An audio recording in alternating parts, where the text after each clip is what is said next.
ঈদযাত্রায় যাত্রীদের থেকে অতিরিক্ত ভাড়া আদায়সহ জনগণের সকল ভোগান্তি নিরসনে ইসলামী আন্দোলন বাংলাদেশ গাজীপুর মহানগর বাসন থানা কমিটির পক্ষ থেকে মানববন্ধন কর্মসূচি পালন করা হয়। ৩রা জুন মঙ্গলবার বেলা ২টায় গাজীপুর চান্দনা চৌরাস্তায় উক্ত কর্মসূচি পালিত হয়।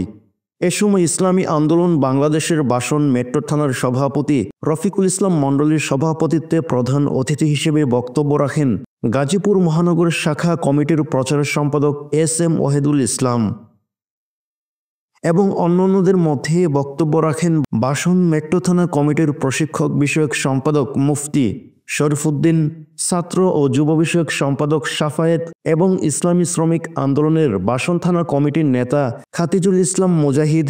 এ সময় বক্তারা বলেন, প্রতি বছরকে ঈদকে সামনে রেখে বাংলাদেশের সড়ক পরিবহন সেক্টরে দুর্নীতিবাজ ধান্দাবাজির সিন্ডিকেট তৈরি করে সরকারি নির্ধারিত ভাড়ার ৩ গুণ ভাড়া সাধারণ মানুষ থেকে আদায়সহ বিভিন্নভাবে হেনস্থা করে থাকে।